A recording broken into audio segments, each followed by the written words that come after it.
I, Naomi, was blessed with the best husband and cursed with the worst mother-in-law. My mother-in-law, Kim, is one of the most cruel people I have ever met. She was so bad that even my husband, Rhett, and the rest of his family hated her. When I started to date Rhett, I asked him why he hated Kim so much. Rhett often avoided answering those questions. When he finally decided to speak about her, he said, "My mom is not a nice person, Naomi. I know you try to find good in everyone, but my mother is pretty much a bad person."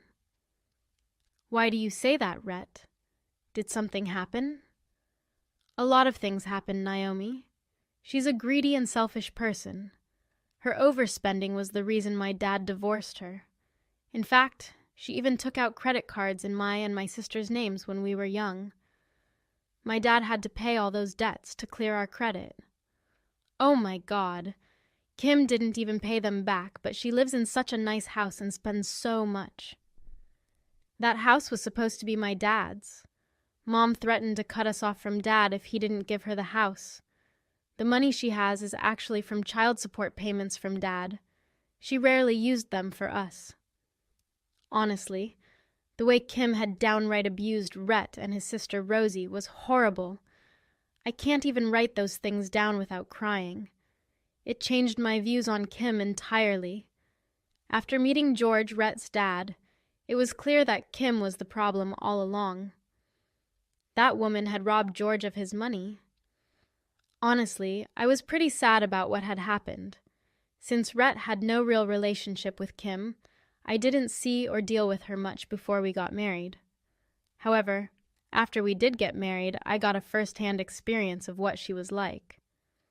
Kim was constantly contacting Rhett for money. She manipulated and emotionally blackmailed him into sending her money. As a result, Rhett could barely afford to save money at all. Things got even worse when we decided to get a house. None of us had the means to buy a house outright, but we managed to live frugally and save enough money for the down payment. It was our dream home, and we fell in love with the place. However, this just made Kim even more greedy. She even had the audacity to show up at our house and say, "Hey, Naomi, nice house you got here.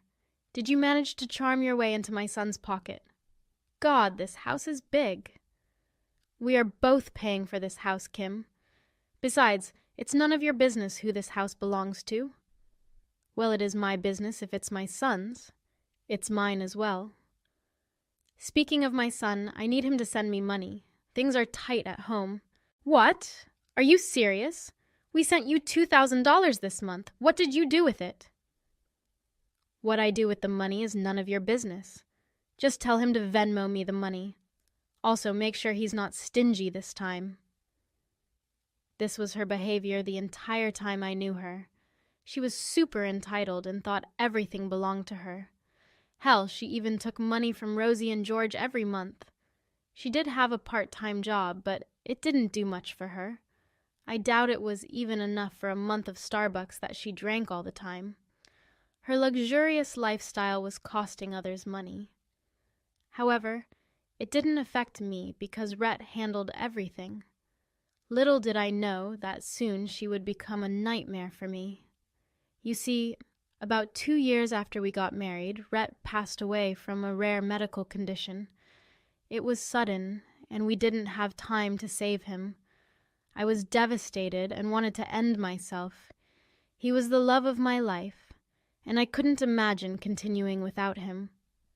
Rosie and George were my rock during this time. They managed to help me stay sane while they grieved. Rhett, honestly speaking, it drew us closer. Only Kim was the one who didn't grieve at all. All she did was shed a few tears at the funeral. She never reached out to me or even helped plan the funeral. Kim was busy making plans of her own. As soon as the funeral was over, she said, "So now that the funeral is done and dusted, let's talk about the will." "What do you mean?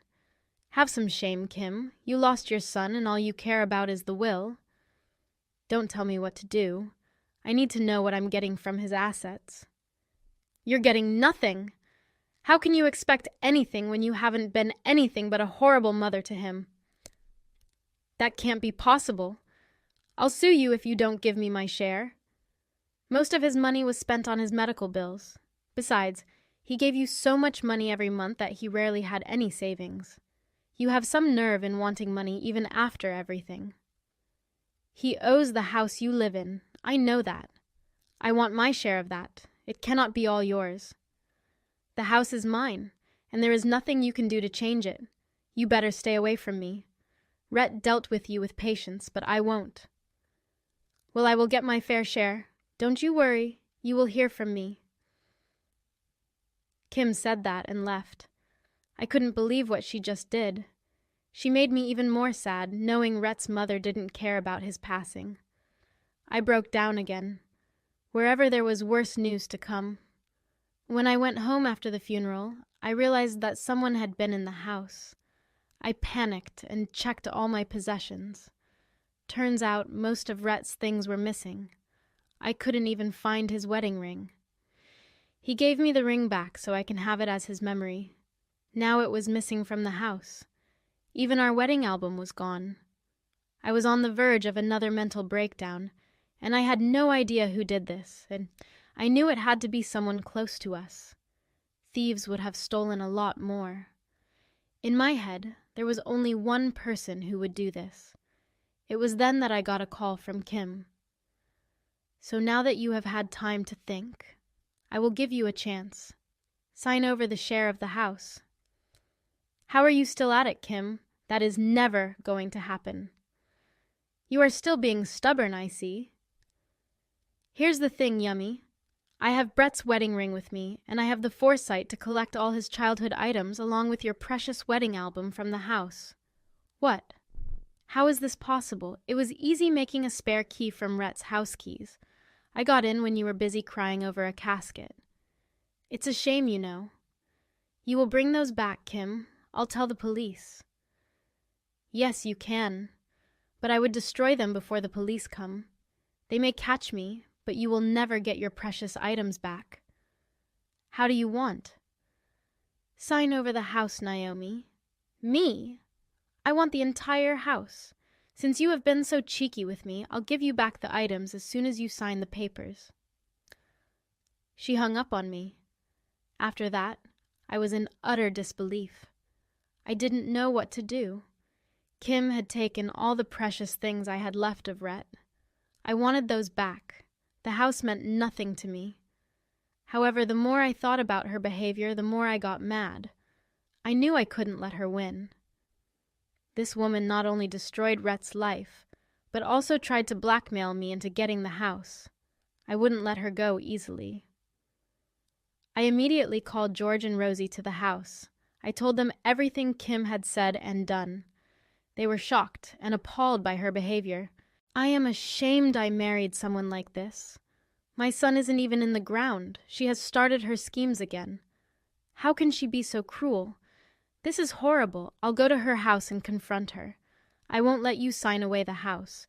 You and Rhett have a lot of memories here. I wouldn't let this happen. No, Rosie. If we confront her, Kim will try to destroy the items. I really need them back intact. And I'll call her and tell her that I will sign over the house. What? You can't do that. That is insane. No, Naomi. Please don't give in to her evil plans. Don't worry, guys. I have a plan. She had done a lot of damage in our lives. It's time to make her pay. She disrespected Rhett's memory and tried to steal my house. I won't let her go easily. I told them my plan, and they agreed to help me as I wanted, so I called Kim and told her to prepare the papers. I was ready to sign over the house to her. Kim was overjoyed at my surrender. She told me that the papers are being prepared and I would get them soon. The audacity of this woman was unbelievable. After a week, Kim called me to sign the papers. I went through the papers and took some time to read them. Then I told her that my lawyer had prepared papers of his own. I gave her those papers and told her to sign them. I've already processed the property papers and signed the documents he gave me. Here's the legal document that says you have accepted the gift. Oh, do I need to sign this? I can't wait. Just tell me what to do. You just have to sign these papers, that's all. There, I have signed these papers and accepted your gift. So, I hope you can move out of the house this month. I'll slowly start shifting there. I need to make a lot of redecorations, so make it. Quick, don't worry, Kim. You have exactly a month to move into your new house. There will be no problems at all. See, it wasn't so hard, was it? You get the things you wanted, and I get the one I wanted. Kim was dumb enough to think I would just sign away the house. Well, turns out she was the dumb one. What Kim didn't know was that I had swapped the papers. I put my signatures on a fake document with gibberish written on them. She never read the papers she signed. Kim thought she was signing to accept the house as a gift. She'll like to find out how wrong she was. Kim was actually in for a big surprise. Kim, being the stupid and overconfident woman she is, decided to host a grand party. Turns out she spent most of her savings on this party. I guess she thought everyone would continue to fund her lifestyle. She even called me and said, "Hey, Naomi, I'm hosting a grand party this weekend. You know your little gift has just made my life, so I'm going to invite everyone to tell them the good news. I want you to be present when I tell everyone about my new house." I'm happy for you, Kim. I must thank you for returning the items without a scratch. You know they were super sentimental to me. I will attend to show my gratitude. That's wonderful. I can't wait to tell everyone about the house. They're going to be so jealous. I'm sure they will be super jealous. In my head, I was laughing hysterically. I was one step closer to taking my revenge. Kim held my late husband's memory over her head to take my house. I will never forgive her for doing this. I silently pray to my husband's soul to help me get through this.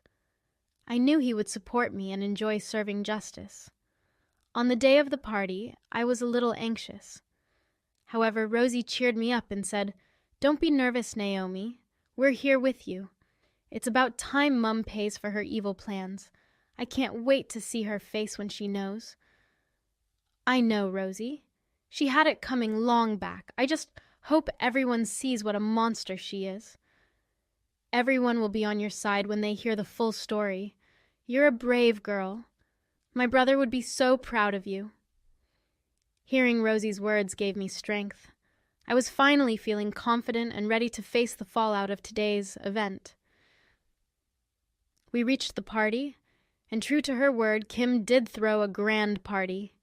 It seemed that she wanted this house and felt elated enough to celebrate it so grandly. My excitement just rose to see all these arrangements. There were a lot of people present. Most of them knew me and considered me their friend. I was happy to be around familiar faces. The true show began when Kim got up to raise a toast. Everyone was curious about why Kim threw such a big party, so they were eager to hear what she wanted to say. Kim said, "Thank you everyone for being here. This is a special day for me, and I wanted to share it with my close friends and family. You see, recently I fulfilled a dream of mine, so this party is a celebration of my achievement." Kim, why don't you just tell everyone what this is about? I'm sure they are curious to know what you have achieved to warrant a party, said Naomi. Of course I'll tell them, Naomi. It's rude to keep them in suspense any longer. Everyone, I have been given my dream home by Naomi. She graciously gave me her old home as a gift. I'm so happy she made such a big sacrifice. I have to thank you, Naomi. Thank me for what, Kim? For being tricked into your scheme and signing away my house? Well, you are naive, you know. What do you mean I tricked you? Nothing like that happened. Everyone, I'm here to reveal something. Kim kept a few valuable possessions of my late husband and forced me to sign away the house. She blackmailed me by saying that she would destroy those items and make me suffer. Kim planned everything from the moment my late husband passed away. Everyone was shocked. They kept whispering among themselves. I turned to look at Kim, who had a rather nervous expression on her face. She said, "No, no, Naomi. I'm just joking here. Nothing like that happened. She couldn't take care of such a big house, and the mortgage was too much for her, so she decided to sign it over to me. That is not true at all." "Rosie and George know the truth. They will speak on my behalf," Naomi said. "Naomi is right, Kim. You tried to blackmail Naomi into signing away the house. Me and Rosie tried to stop you. You didn't listen to any of us. Yes, that's right. You need to stop lying to everyone. All of you are traitors. I only did it for my good. I deserve the house. My son paid for it as well. That house should have belonged to me. Naomi was dumb enough to discard the house for a few keepsakes. Are you that dumb, Kim? Did you think I would sign over my house to you?" Everyone went silent. Even Kim looked very taken aback and was dumbstruck by what I said. George and Rosie were giggling in the background. "Kim, what do you mean, Naomi? You should have read the papers you signed, Kim. You should have even brought a lawyer before putting your signature on something. I swapped the papers you signed. Here, take a look at what it says." "Wait, this says I have signed over my house to you. How is this possible? I had a lawyer prepare the papers." No, this is fake. Don't you recognize your signature? Looks like someone got trapped in their evil plans. Technically, your house now belongs to me, while my house still fortunately remains in my name. Here is your eviction notice. Your house belongs to me now and wants you gone within a month. And don't even think about coming to us for money. We're done with you as well. You won't get a penny out of us. You should be ashamed of yourself. If you have any remorse, you won't darken my door again." No, this is not possible. You can't do this." Before she could complete the sentence, Kim simply fainted. I was super tempted to laugh at the scene. No one rushed to hold her. Everyone was throwing disgusted looks at her. Some even got up and left after giving me words of encouragement. No one defended Kim because they knew exactly what kind of woman she was. It was George who called 911 and asked for an ambulance. She was taken to the hospital for evaluation. I simply stayed at the party with Rosie and had a great time. Everyone present was criticizing Kim. They never liked her scheming ways. This time, they were happy someone stood up against her. The next day, I received a ton of calls from Kim. She was begging me to cancel the agreement and give her the house back. She even threatened to go to court. I simply said that she signed the papers out of her own will. There's nothing she could do. I also gave her a warning that I can legally kick her out of her house after a month. She again begged me to reconsider. Before the month was up, I was able to find a great buyer for Kim's home. They were a new couple and reminded me a lot about me and my late husband, so I finalized the offer and sold the house for a good buck. Kim blew up at me when she found out. However, she quickly backtracked when I threatened to call the police for harassment. Since she no longer had the money to deal with legal issues, she shut her mouth. George and Rosie later told me that Kim had been begging them to take her in. She was on the verge of homelessness and had no money. However, they were sick of her toxic ways and refused to support her again. Meanwhile, I have been slowly trying to get my life together. I was able to completely pay off my house with the proceeds from Kim's house. With the leftover money, I took George and Rosie on a vacation. I don't think I will ever date again, but it makes me glad to know that I can continue living in the house I shared with my late husband.